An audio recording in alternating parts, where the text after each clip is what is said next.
আপনারা যারা Netaji Subhash open university থেকে এই বছর ইউজি ফার্স্ট ইয়ার এবং ইউজি সেকেন্ড ইয়ার টার্মেন্ট এক্সাম দিতে চলেছেন, আপনাদের অ্যাডমিট কার্ড ডাউনলোড প্রসেস নিয়ে এই ভিডিওটি। তো স্টেপ বাই স্টেপ আপনাদের দেখানো হবে যে কীভাবে আপনারা ডাউনলোড করবেন। এছাড়াও আরও বেশ কিছু গুরুত্বপূর্ণ তথ্য আপনাদেরকে বলা হবে।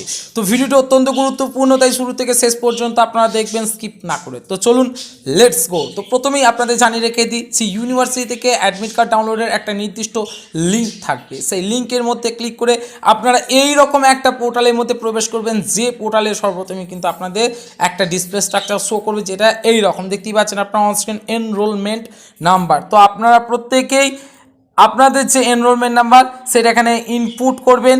ইনপুট করার পর আপনারা দুখানা অপশান দেখতে পাচ্ছেন, একটা ডাউনলোড, একটা ক্যান্সেল। তো আপনারা প্রত্যেকেই কিন্তু ডাউনলোড অপশানে ক্লিক করবেন। তো একটু অপেক্ষা করতে হবে, তার কারণ হচ্ছে সার্ভার ডাউনের একটা ব্যাপার আছে, তাই আপনারা কাইন্ডলি একটু অপেক্ষা করুন।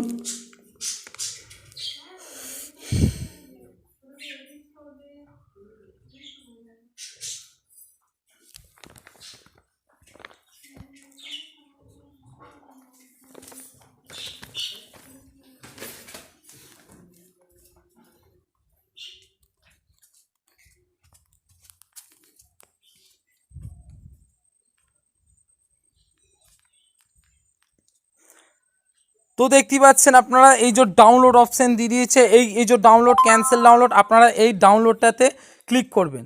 তো এরপরই দেখতে পাচ্ছেন ডাউনলোড, এই যে স্টুডেন্টটি অ্যাডমিট কার্ড ডাউনলোড হয়ে গেছে। তো একটু অবগত করে রেখে দিই, ইউনিভার্সিটি থেকে ঠিক যেমন কালারের অ্যাডমিট কার্ড দিয়েছে আপনারা ঠিক তেমন কালারেরই ভালো পেপার দিয়ে অ্যাডমিট কার্ডটি প্রিন্ট আউট করবেন। অন্য কোনো কালার আপনারা ইউজ করবেন না, সাদা কালো প্রিন্ট আউট আপনারা করবেন না। আর অবশ্যই করে 4 কপি প্রিন্ট আউট আপনারা করবেন। তার কারণ যদি কোনো কারণবশত অ্যাডমিট কার্ড নষ্ট হয়ে যায় বা হারিয়ে যায়, তাহলে অন্য অ্যাডমিট কার্ডটি নিয়ে আপনারা পরীক্ষায় অ্যাটেন্ড করতে পারবেন। তো সুতরাং আপনারা প্রত্যেকেই ভালো পরীক্ষা দিন।